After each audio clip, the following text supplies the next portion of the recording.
आज चूंकि सीतापुर में जानकारी मिली कि प्रियंका जी को वहां डिटेन करके रखा गया है और 28-30 घंटा होने के बाद भी न उसको छोड़ा गया है और न गिरफ्तारी की गई।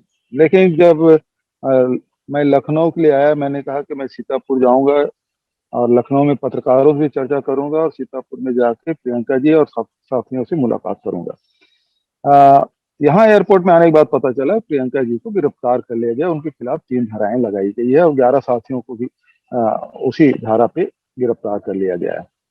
एयरपोर्ट जैसे एयरपोर्ट में हमारा प्लेन लैंड किया तो सबसे पहले मुझे उतारा गया। मैं तो सबसे रो में बैठा हुआ था, लेकिन मुझे कहा गया कि आप सबसे पहले उतरें। और जब बाहर आया तो सारे यात्रियों को रोक दिया गया और जो यात्री बस है उसमें केवल हम ही लोगों को, जो मेरे साथ सिक्योरिटी में और स्टाफ के लोग हैं, उसको ही उस बस में चढ़ाया गया। मैंने कहा क्यों, मुख्यमंत्री को तो हमेशा प्रोटोकॉल के तहत कार दी जाती है, लेकिन यहाँ कार भी नहीं दे रहे हैं। यदि साधारण यात्री की तरह मुझे ले जाना चाहते तो अन्य यात्रियों को भी इस बस में आने दिया जाए, लेकिन अन्य यात्रियों को उस बस में चढ़ने नहीं दिया गया। और जैसे मैं यहाँ अराइवल में पहुंचा तो तत्काल मुझे कहा गया कि आप बाहर नहीं जा सकते। मैंने कहा बाहर जाने दीजिए, मैं तो सीतापुर से प्रियंका जी से मिल के लौट जाऊंगा, क्योंकि लखीमपुर में आप 144 धारा लगा रखे हैं और वहां नहीं जाने देते। तो बाद में जब वो धाराएं 144 धारा हटेगा तब हम वहां जाके मिल लेंगे।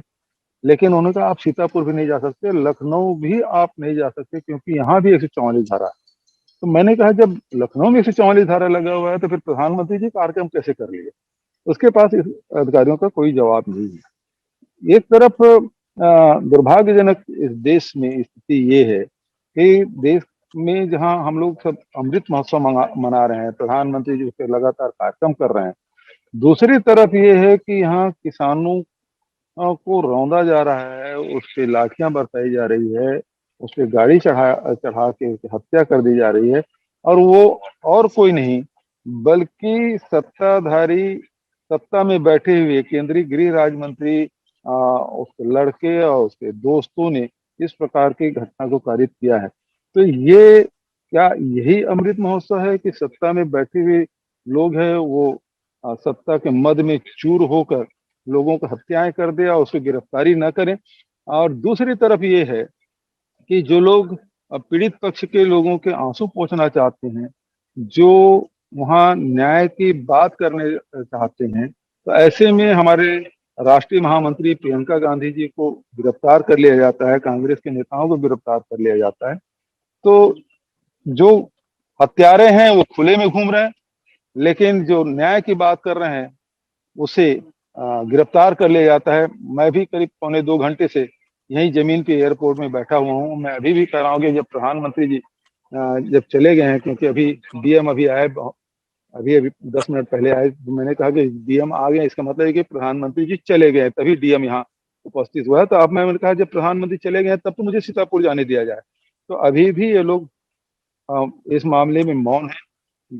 हो सकता है मुझे भी गिरफ्तार कर लिया जाए या यहाँ बिठा कर रखें, मैं कह नहीं सकता कि, क्योंकि उत्तर प्रदेश की पुलिस खुद भी कर सकती है कि जिस प्रकार से हाथरस की घटना हुई है, जिस प्रकार से गोरखपुर में घटना घटी है, जिस प्रकार से लखीमपुर की घटना घटी है, तो यहाँ उत्तर प्रदेश की पुलिस किसी हद तक के जा सकती है, क्योंकि योगी आदित्यनाथ के सरकार में सब कुछ संभव हो सकता है। तो यहाँ बिना अपराध के प्रियंका जी की 3 धाराएं लगाई जा सकती है, तो हम लोगों के साथ भी कुछ भी हो सकता है। और मैं बार बार यहाँ के डीएम से, यहाँ के पुलिस अधिकारियों से कह रहा हूँ कि एक बार मुझे प्रियंका जी से मिलने दिया जाए। तो मेरे रिक्वेस्ट पे अभी तक के कोई जवाब उन्होंने नहीं दिया। मैं करीब 1.25 घंटे से यही जमीन में एयरपोर्ट में बैठा हुआ हूँ।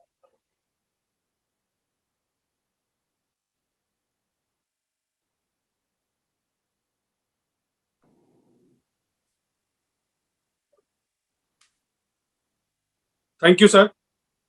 जी हाँ, हम सवाल लेते हैं। जी। रुपेश गुप्ता जी हैं। रुपेश गुप्ता जी अपना परिचय दें और सवाल पूछें। मैं न्यूज़ 24 रायपुर से हूँ। मुख्यमंत्री जी, मैं ये जानना चाहता हूँ कि अब आपको यहाँ से जाने नहीं दिया जा रहा है जहाँ आप जाना चाहते हैं, तो अब आगे क्या करेंगे? मैं तो इनके रहमो करम पे हूँ, पुलिस वाले क्या करेंगे मैं कह नहीं सकता। ये तो यही जवाब देंगे मैं तो जाने के लिए आया हूँ। मैं अपने पार्टी के कार्यकर्ताओं से, पार्टी के पदाधिकारियों से, हमारे राष्ट्रीय महामंत्री प्रियंका जी से मिलने की मैंने इच्छा व्यक्त की है। मैं कोई लखीमपुर तो जाने की बात मैं नहीं कर रहा हूँ, तो कम से कम अपने नेता जिसको गिरफ्तार किया उससे तो मैं मिल लूं। क्या लोकतंत्र में अपने नेताओं से मिलना भी गुनाह हो गया? क्या पीड़ित परिवार के आंसू पोंछना भी गुनाह हो गया है?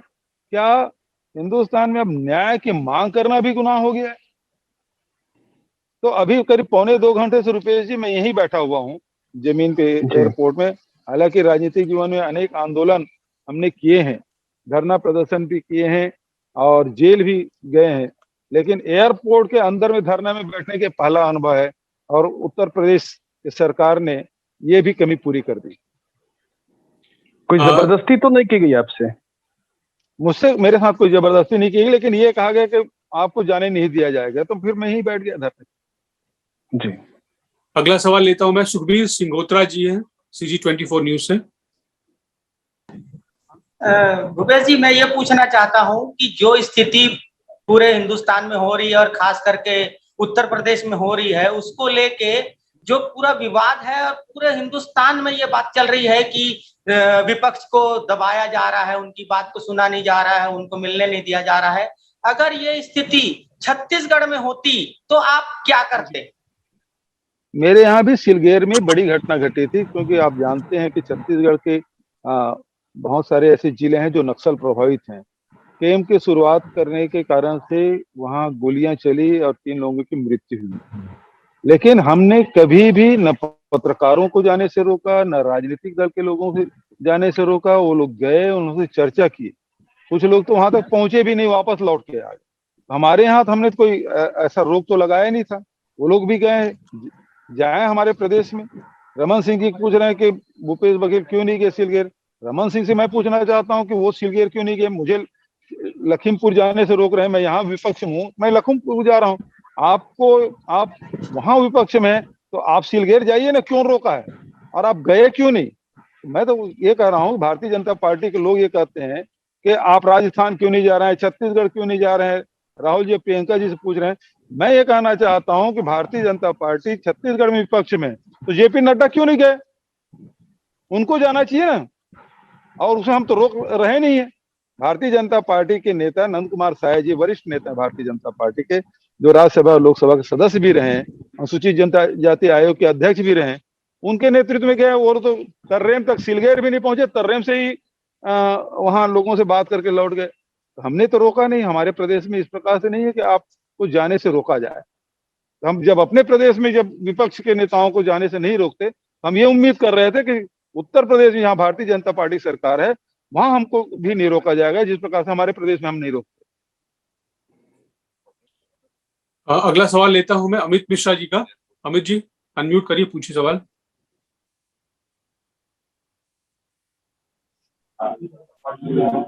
जी भूपेश जी नमस्कार। नमस्कार। ये जब आप वहां पर गए, पहले भी आपके खिलाफ जो फरमान था वो जारी कर दिया गया था कि वहां पर नहीं जाने दिया जाएगा, और उसके बाद फिर आप लखनऊ गए। आपने बताया अभी कि वहां पर पीएम का प्रोग्राम था, पीएम को जाने दिया गया, आपको नहीं जाने दिया गया। अब आगे आप क्या करेंगे? क्या यहीं पर धरने पर बैठे रहेंगे या फिर और कुछ व्यवस्था वहां पर की जाएगी? किस तरीके आगे की स्ट्रेटजी आपकी क्या होगी? मैं तो अभी भी जिला प्रशासन से, पुलिस प्रशासन से अनुरोध कर रहा हूँ कि मुझे कम से कम हमारे प्रदेश के नेताओं को जो गिरफ्तार करके रखे हैं उनसे तो मिलने दिया जाए। प्रियंका गांधी जी हैं, अजय लल्लू जी हैं, उनके साथ और लोगों को 11 लोगों को गिरफ्तार कर रखे हैं, उनसे मैं मुलाकात कर लूं। उसमें आपको क्या तकलीफ है? वो हमारे नेताओं से भी मिलने नहीं दे रहे हैं। पीड़ित परिवार से पहले नहीं मिलने दे रहे हैं, और दूसरा अब अपने नेताओं से भी नहीं मिलने दे रहे हैं। तो क्या यही अमृत महोत्सव, यही आजादी का अमृत महोत्सव मना रहे हैं इस प्रकार से? हम अपने लोगों से नहीं मिल सके, किसान से नहीं मिल सकते, अपने नेताओं से नहीं मिल सकते, पीड़ित परिवार से नहीं मिल सकते? ये कैसा लोकतंत्र है? अगला सवाल है सर सौरभ परिहार का। सौरभ जी पूछे।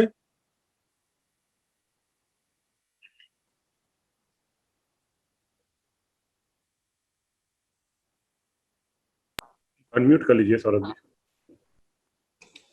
एक मिनट जी सर, मेरी आवाज आ रही है? आ रही है जी सौरभ जी, आ रही आवाज।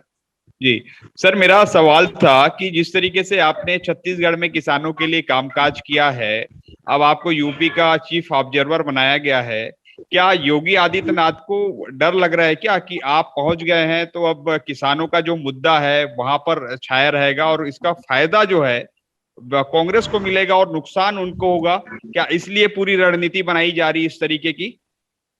हालांकि मैं योगी आदित्यनाथ को डरपोक नहीं समझता था, लेकिन जिस प्रकार से अभी विपक्ष के नेताओं को रोक रहे हैं, गिरफ्तार कर रहे हैं, इससे तो लग रहा है कि वो हार के भय से ही इस प्रकार के गिरफ्तारियां कर रहे हैं, नेताओं को जाने से रोक रहे हैं और घटना को दबाना भी चाहते हैं, छुपाना भी चाहते हैं और किसी को बचाना भी चाहते हैं। इससे स्पष्ट हो गया कि वो अभी से हार के भय से आतंकित हो गए हैं।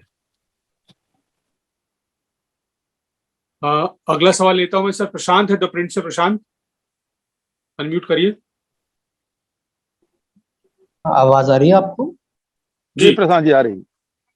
भूपेश जी, मेरा एक सवाल ये है, क्योंकि आज आप लखनऊ में हैं, आज प्रधानमंत्री मोदी जी भी लखनऊ में थे, उन्होंने करीब 36 मिनट की अपनी स्पीच के दौरान, क्योंकि अभी संडे का ये इंसिडेंट है और ट्यूसडे को वो लखनऊ में 36 मिनट की स्पीच के दौरान एक बार भी पूरी घटना का जिक्र नहीं किया। इस पर मैं आपका रिएक्शन चाह रहा हूँ, क्योंकि वो ना ही योगी आदित्यनाथ जो सीएम है उन्होंने कोई इस पर अपना कोई जिक्र किया उस घटना का।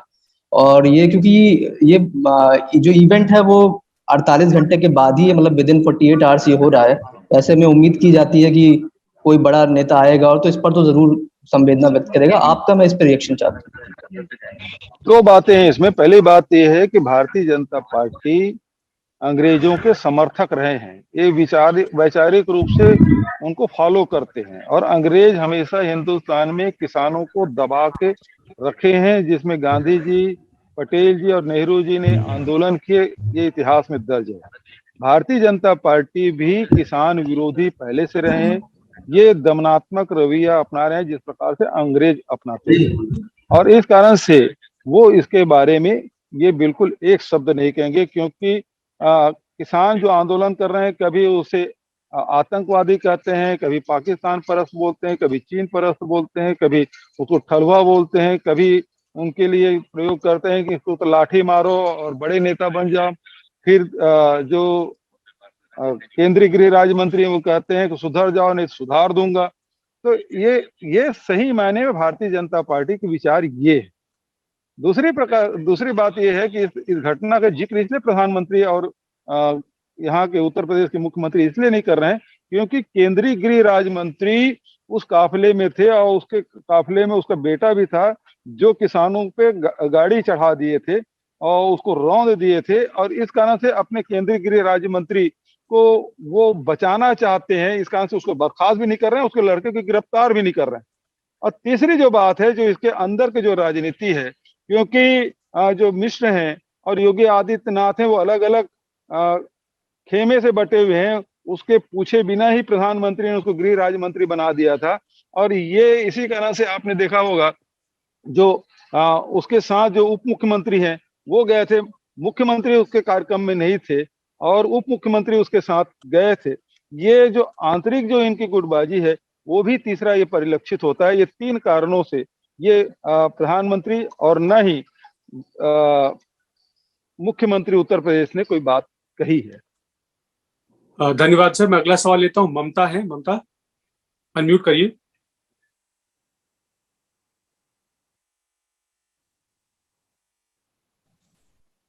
जी सर नमस्कार, ममता हुई न्यूज 18 से, रायपुर से। सर मेरा सवाल ये है कि 2 वीडियो आए हैं, इसको लेकर क्या प्रतिक्रिया है? और दूसरी तरफ बीजेपी का ऐसा कहना है कि चूंकि यूपी चुनाव के प्रमुख पर्यवेक्षक आप बनाए गए हैं, इसलिए वहां पर सिर्फ और सिर्फ ये पॉलिटिक्स की जा रही है आपकी तरफ से, क्योंकि देखिए किसानों की जो हत्या हुई है इसमें क्या राजनीति है?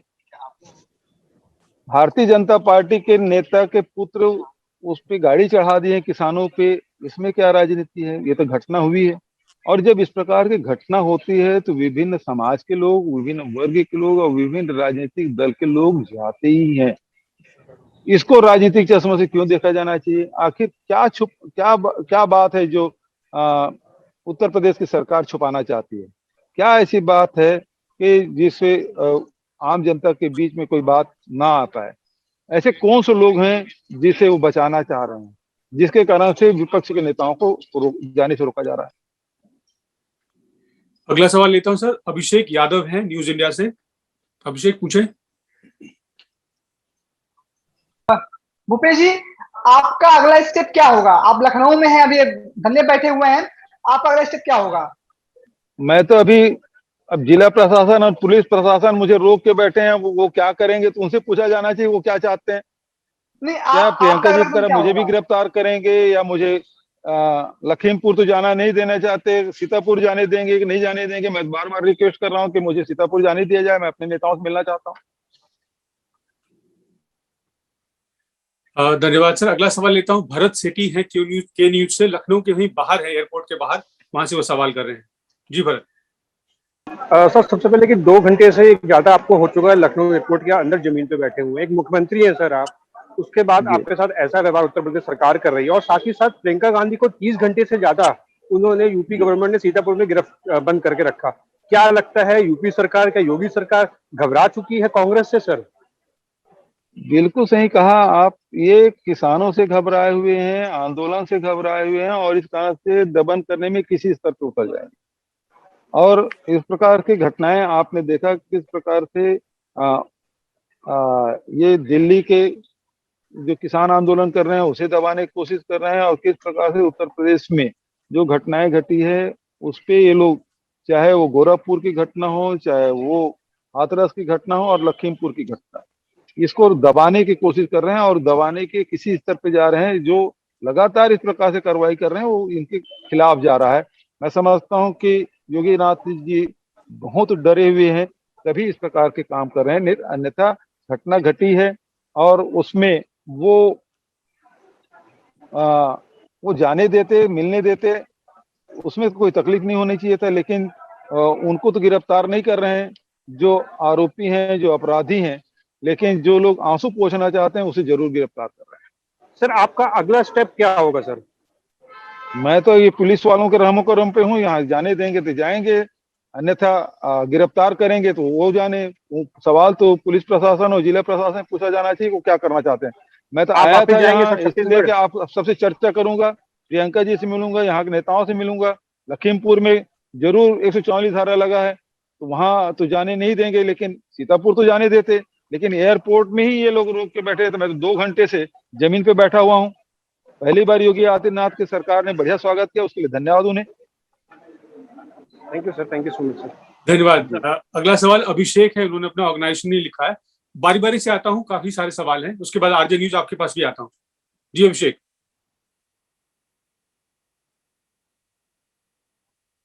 अनम्यूट करिए अभिषेक जी। सर, अभिषेक बंसल न्यूज से बोल रहा हूँ। सर, मेरा सवाल था कि मुआवजा कुछ सरकार ने घोषित किया है, सरकारी नौकरी भी देने की बात की है, उससे क्या आप लोग संतुष्ट हैं और आप लोग क्या चाहते हैं? देखिए, सबसे पहली बात ये है कि ये जिस वीडियो आज प्रियंका जी ने जो जारी किया है उसमें लोग पैदल चले जा रहे हैं और पीछे से गाड़ी उनको रौंदते चली जाती है। इसका मतलब ये है कि जानबूझ के हत्या किया गया है, और जो हत्या किया गया है तो उसी धारा पे उनके गिरफ्तारी होनी चाहिए, जो कि गिरफ्तारी नहीं हुई। दूसरी बात यह है कि एफआईआर पुलिस ने किया है कि गृह राज्य मंत्री के लड़के पर। गृह राज्य मंत्री ये कहते हैं कि मेरा लड़का वहां था ही नहीं, और पुलिस उनके खिलाफ अपराध पंजीबद्ध कर लिया है। इसका मतलब ये है कि गृह राज्य मंत्री जी अपने लड़के को बचाना चाहेंगे। तो ऐसे में प्रधानमंत्री जी से आग्रह है कि उसे बर्खास्त किया जाए और उनके लड़के को गिरफ्तार किया जाए, और सुप्रीम कोर्ट के सिटिंग जज से इसकी जांच कराई जानी चाहिए। 1 करोड़ की मुआवजा मिलना चाहिए, उनकी नौकरी मिलनी चाहिए। अब तो एक छठवां मांग और हो गया कि हमारे नेता जो गिरफ्तार किए हैं उनको भी रिहा किया जाए, निशर्त रिहा किया जाए।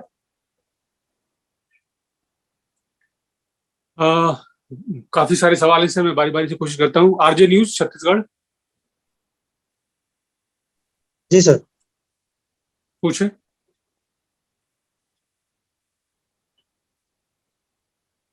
सर मेरा सवाल है, सरोज पांडे ने एक ट्वीट किया है, भूपेश बघेल जी केवल इतना बता दीजिए कवर्धा छत्तीसगढ़ में कर्फ्यू क्यों लगाया गया है। उन्होंने आगे ये भी लिखा है कि छत्तीसगढ़ जल रहा है, आप लखनऊ में राजनीतिक रोटियां सेकने के लिए गए हैं।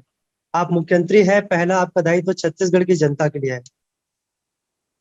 सरोज जी, मुझे अपना दायित्व मत सिखाइए, आप अपना दायित्व निर्वहन करिए। यदि आप विपक्ष में हैं तो वहां जाके आपको जाने से कोई नहीं रोक रहा है, आप वहां जाएं। मैं उत्तर प्रदेश में विपक्ष में हूं, मैं यहाँ आया हूं, तो मुझे अपने दायित्व सिखाने की कोशिश न करें। आप अपने दायित्व का निर्वहन करिए। आपको सिलगेरी जाने से कौन रोका था? आप क्यों नहीं गई? तो पर उपदेश कुशल बहु तेरे, इस प्रकार से सीख देने की कोशिश न करें। धन्यवाद sir. Amit Mishra ji, please ask your question. Organisation नहीं लिखा है आपने।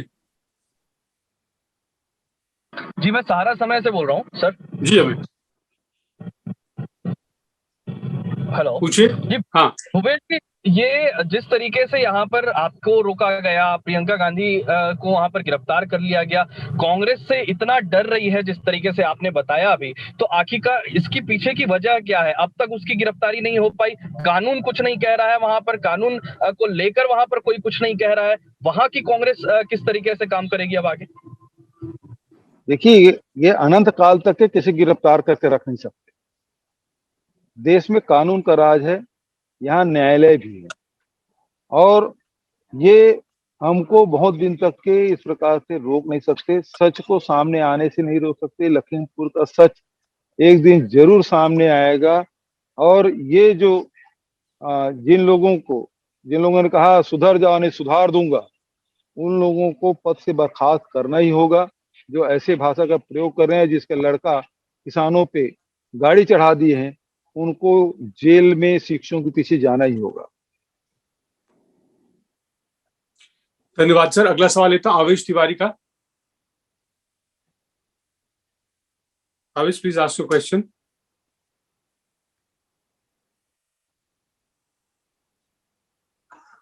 अनम्यूट करिए। अनम्यूट नहीं। हाँ, हो गया। मुख्यमंत्री जी नमस्कार। यह जो मामला है लखीमपुर का, इसमें एक बात ये साफ नजर आती है कि मोदी और योगी आदित्यनाथ के बीच जो लगातार समीकरण खराब हुए हैं, उनके संबंध खराब हुए हैं, कहीं ना कहीं लखीमपुर की घटना में यह परिलक्षित होता है। यह दिखता है कि अजय कुमार मिश्रा जो गृह राज्य मंत्री हैं और केशव प्रसाद मौर्य डिप्टी सीएम, वो मुख्यमंत्री को बिना अपने संज्ञान में लिए, मुख्यमंत्री को बिना विश्वास में लिए वहां पर गए। आपको क्या लगता है कि इस मामला क्या मोदी और योगी के बीच का जो शत्रुता चल रही है, बड़ी गाढ़ी शत्रुता छिपी छिपाई, क्या उसका परिणाम है क्या? ये हो सकता है, क्योंकि पहले कार्यक्रम हेलीकॉप्टर से जाने का हुआ था, और उसके बाद ये भी जो इंटेलिजेंस का इनपुट ये था कि वहां किसान विरोध करेंगे, काले झंडा दिखाएंगे। तो ये लोग हेलीकॉप्टर से न जाकर सड़क मार्ग से गए, और उन्होंने जिस प्रकार से उसे अंगूठा दिखाकर चुनौती संकेत किया, और जिस प्रकार से केंद्रीय गृह राज्य मंत्री ने अपने भाषण में कहा सुधर जाओ नहीं सुधार दूंगा, मेरे पुराने जो मिश्रा है उसको नहीं जानते, इस प्रकार के भाषा का प्रयोग किया है। तो ये जानबूझ के किया गया है। और ये बात सही, ये भी बात जानकारी में आ रही है कि ये जो केंद्रीय गृह राज्य मंत्री बनाए गए हैं, मुझे जानकारी मिली है कि यहाँ उत्तर प्रदेश के मुख्यमंत्री की इसमें सहमति नहीं थी और न उससे ली गई। तो हो सकता है कि इनके जो आंतरिक गुटबाजी है उसके परिणाम से किसानों की शहादत हुई है, हो सकता है। अगला सवाल लेता हूं देवेश तिवारी जी का। मुख्यमंत्री जी, जो तस्वीर सामने आई है वहां से, जिस वीडियो में हम सब देख रहे हैं कि किसान जो है जा रहे हैं और उनके पीछे से गाड़ी उनके ऊपर चढ़ा दी जा रही है। और भी देश में किसान आंदोलन हुए हैं जिनमें गोलियां चलने से किसानों की मौत हुई है, कहीं एक्सीडेंट हुए हैं, लाठीचार्ज से मौतें हुई हैं।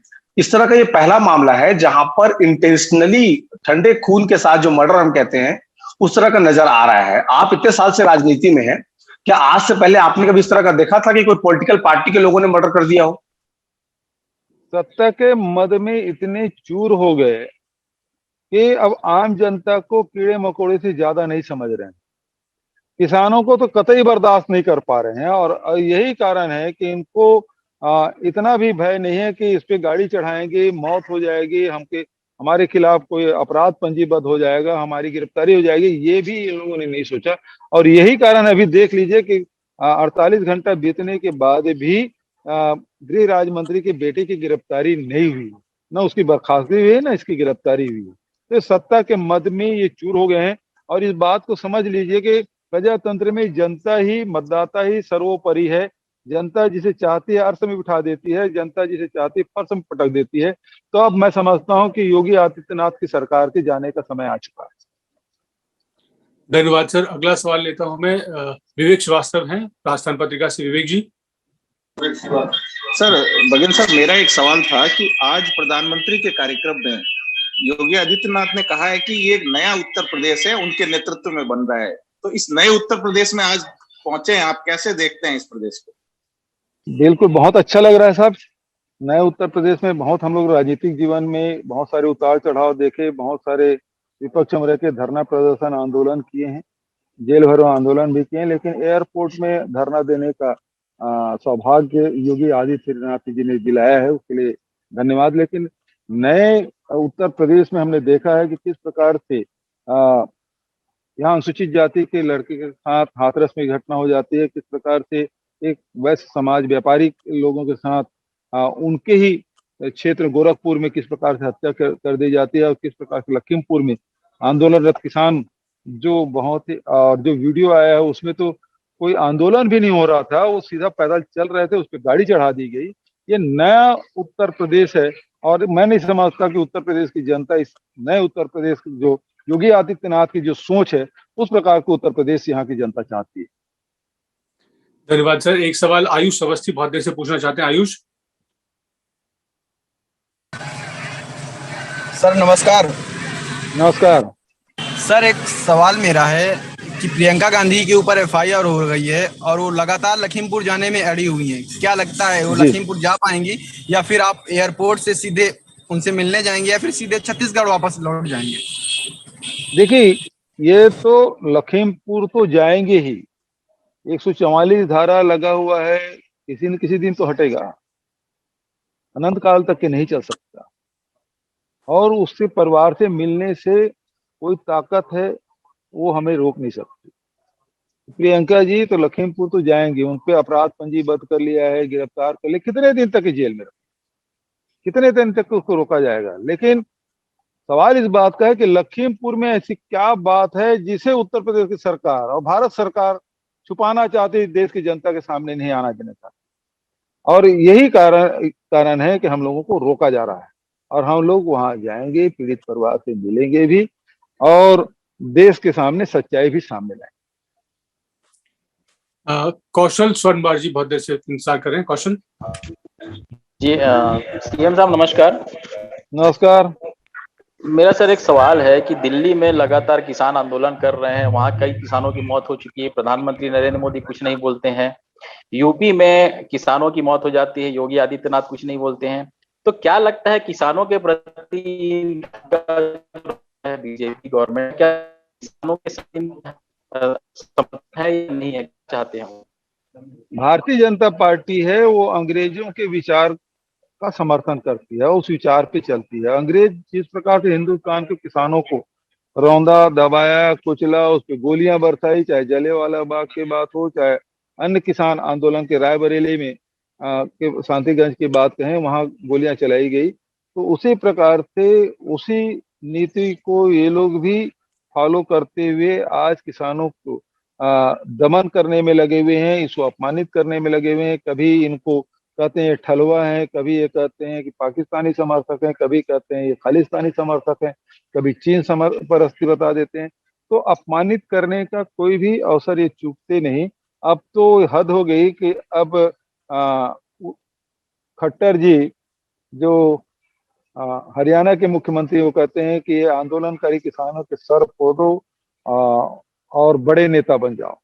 तो इस प्रकार से उकसाने का काम, और ये जो लखीमपुर की जो घटना घटी है, वहाँ केंद्रीय गृह राज्य मंत्री जी खुद ही कहते हैं कि सुधर जाओ, नहीं सुधार देंगे, और उन्होंने सुधारने का काम कर दिया। उसके समर्थकों ने, उसके बेटे ने जिस प्रकार से शांतिपूर्वक आंदोलन कर रहे, पैदल जा रहे किसानों के ऊपर गाड़ियां चढ़ा दी और पीट पीट के मार दिया।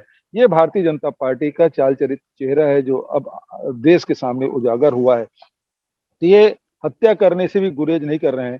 नहीं तो प्रधानमंत्री जी सबसे पहले तो उस राज्य मंत्री को बर्खास्त करते, योगी आदित्यनाथ जी उसके बेटे के गिरफ्तार करते। तो ये तो हुआ नहीं है। और हमारी जो मांग है सुप्रीम कोर्ट के जज से इसकी जांच, सिटिंग जज से इसकी जांच कराई जानी चाहिए, ये हम लोगों की मांग है। इसको सुन नहीं रहे हैं, बल्कि जो न्याय की गुहार करने वाले हैं प्रियंका गांधी जी, उनको गिरफ्तार कर लिए हैं, 11 साथियों को गिरफ्तार कर लिए।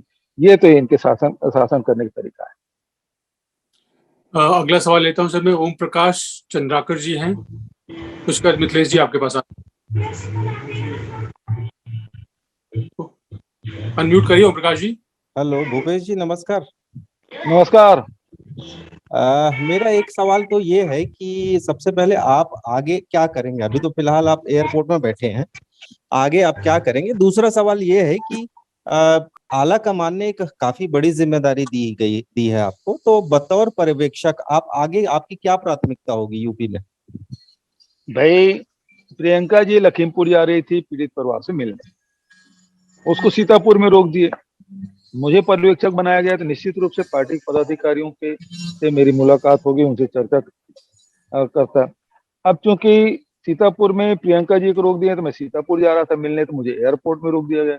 अब तो पुलिस तय करेगी ना, यहाँ जिला प्रशासन तय करेगी कि हम कहाँ जाएंगे या नहीं जाएंगे।